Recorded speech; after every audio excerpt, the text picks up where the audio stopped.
எல்லோருக்கும் வணக்கம். உங்கள் அனைவரையும் அகல் கிச்சனுக்கு வரவேற்கின்றேன். நான் இன்றைக்கு இதில் இந்த ரவையும் இதில் சர்க்கரை ஜாகிரி அதையும் மற்ற இதில் கொஞ்சம் துருவின தேங்காய் வச்சு ஒரு ஸ்நாக்ஸ் ஒன்று செய்ய போகிறேன். ரொம்ப ஸ்வீட்டாக இருக்கும், உடனே செய்யக்கூடியது. இப்போ பிள்ளைகள் ஸ்கூலால் வார நேரம் அவைகளுக்கு சாப்பிட கொடுக்குறதுக்கு நான் இதை உடனே இது செய்து எடுக்க போகிறேன். இது ரொம்ப ஈஸியானதும் டேஸ்டானதும். இதை இப்போ எப்படி செய்யலாம்னு சொல்லி பார்க்கலாம். இதற்கு அடுப்பில் ஒரு பாத்திரம் வச்சிருக்கிறேன்.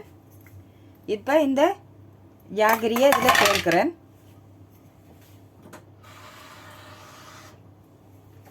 ஒரு 1/2 கப் தண்ணி சேர்க்கிறேன். இதுக்கு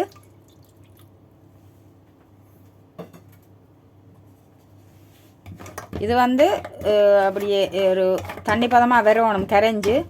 பாகு எல்லாம் காய்ச்ச தேவையில்லை, அந்த பதம் தேவையில்லை. இது லேசாக அப்படி கரைஞ்சி வந்தால் காணும்.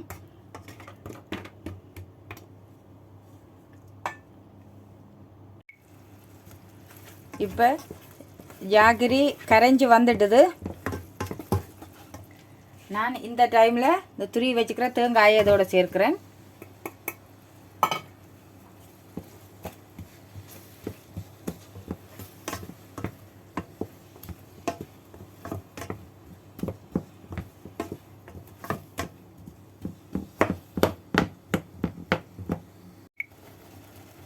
இப்போ இதோட இந்த ரவையை சேர்க்கிறேன். இது வறுத்த ரவை தான்.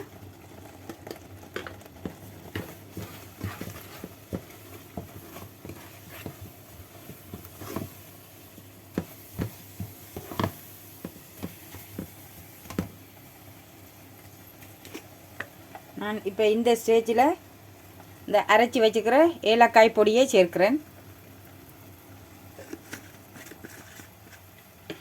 எல்லாருக்கும் தெரியும், இந்த இனிப்பு சுவையை கூடுதலாக காட்டுறதுக்கு ஒரு சிட்டிகை உப்பு சேர்க்கிறது. அதே மாதிரி நான் ஒரு சிட்டிகை உப்பு சேர்க்கிறேன்.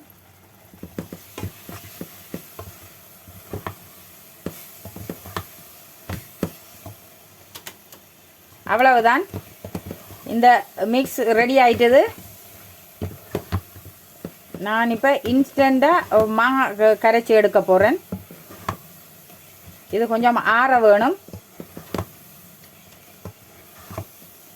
இது இப்படியே ஆறட்டுக்கும். இது இப்போ ஆறி விட்டுது. நான் இதை இப்படி உருண்டையாக பிடிச்சி இதில் வைக்க போகிறேன்.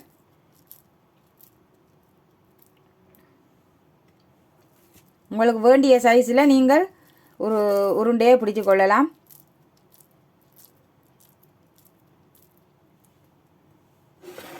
இப்படி ஒரு பிளேட்டில் நான் எல்லாம் உருண்டையாக செய்து எடுக்க போகிறேன்.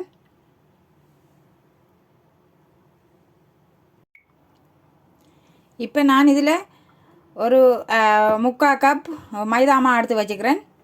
இங்கால பார்த்தீங்கன்னா 1/2 கப் அரிசி மாவு. நான் இதுக்கு தேவையான உப்பு இந்த மைதா மாவில் சேர்த்துட்டேன். இந்த அரிசி மாவையும் இதோடு சேர்க்கிறேன். இதை இப்போ தண்ணி ஊற்றி நான் திக்காக கரைச்சி எடுக்க போகிறேன். நான் இப்போ மாவை கரைச்சி எடுத்துட்டேன். இதுக்குள்ளே ஒரு சிட்டிகை மஞ்சள் சேர்த்துருக்கிறேன், இந்த கலருக்காக. இது விருப்பம்தான், நீங்கள் விருப்பம்ண்டா மஞ்சள் சேர்க்கலாம், இல்லையென்று சொன்னால் தேவையில்லை. இதில் அரிசி மாவு சேர்த்துருக்கிறதால நல்ல மொறுப்பாக வரும். நான் இப்போ இதை மாவை கரைச்சி எடுத்துட்டேன். இப்போ நான் இதில் உருட்டி வச்சுருக்கிற அந்த உருண்டை எல்லாத்தையும் போட்டு பொரித்து எடுக்க போகிறேன்.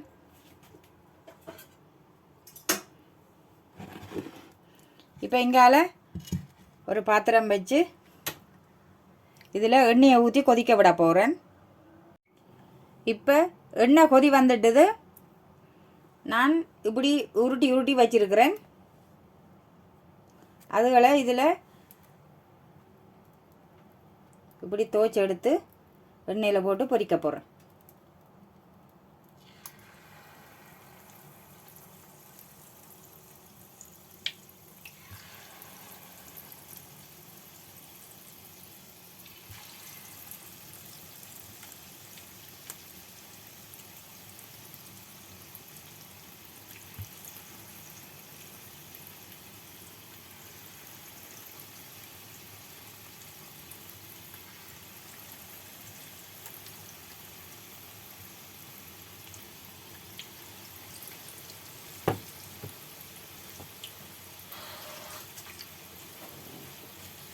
இப்படி நான் எல்லாத்தையும் போட்டு பொரிச்சு எடுக்க போகிறேன். இது ஒரு தடவை கொஞ்சம் பொரிஞ்சு வந்த பிறகு பிரட்டி விடணும். பிரட்டி விட்டுட்டு நான் இது எல்லாத்தையும் பொரிச்சு எடுத்து போட்டு காட்டுறேன். இப்போ இது எல்லாம் பொரிஞ்சு வந்துடுது. நான் இதை எடுக்க போகிறேன்.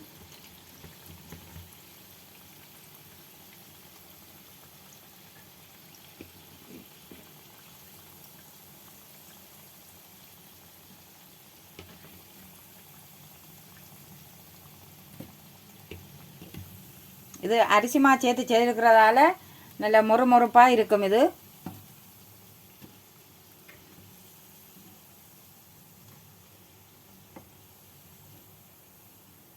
முடிய நாங்கள் இதுக்குள்ளே இருக்கிற இந்த இதுகளை இப்படி எடுத்து விடணும். ஏன்னு சொன்னால் நாங்கள் இப்போ திரும்ப திரும்ப பொரித்து எடுக்கும்போது அதுகளை வந்தெல்லாம் கருகி எண்ணெய் கலரும் மாறிடும். இப்படி இது எல்லாத்தையும் எடுத்து எடுத்து விடணும்.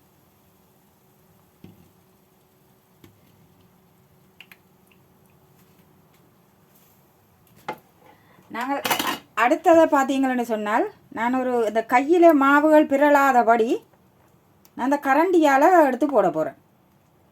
இப்படி மாவை இப்படி கரவையை வடித்து எடுத்துட்டு இப்படி போட்டால்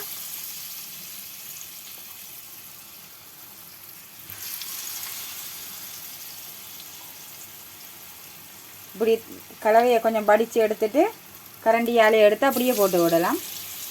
இது ஈஸியான ஒரு வழி. கையிலே மாவை பிரட்டாமலுக்கு நாங்கள் டக்கு டக்கண்டு எல்லாம் போட்டு எடுக்கக்கூடிய மாதிரி இருக்கும்.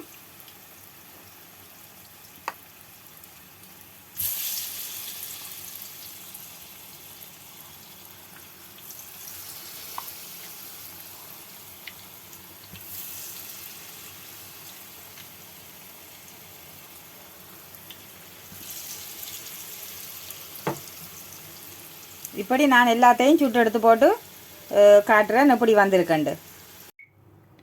இப்போ நான் எல்லாம் சுட்டு எடுத்துட்டேன். இதே மாதிரி தான் வந்திருக்குது.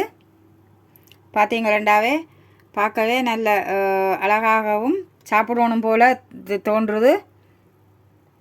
ரொம்ப ஈஸியாக உடனே செய்யக்கூடிய ஒரு ரெசிபி உண்டு. நீங்கள் எந்த அவசரமாக இருந்தாலும் பிள்ளைகளுக்கோ யாருக்கோ உறவினர்கள் உடனே வந்துட்டாலும் இதே மாதிரி டக்கண்டு ஏதாவது செய்து கொடுக்கலாம். இந்த ரெசிபி செய்து காட்டின விதம் உங்களுக்கு பிடிச்சிருந்தால் எனது அகல் கிச்சன் என்ற சேனலை சப்ஸ்கிரைப் பண்ணி விடுங்கோ, லைக் பண்ணி விடுங்கோ. இவ்வளவு நேரமும் எனது வீடியோவை பொறுமையாக பார்த்த உங்கள் அனைவருக்கும் மிக்க மிக்க நன்றி. உங்கள் அனைவரையும் மீண்டும் நான் இன்னொரு வீடியோவில் சந்திக்கின்றேன். நன்றி, வணக்கம்.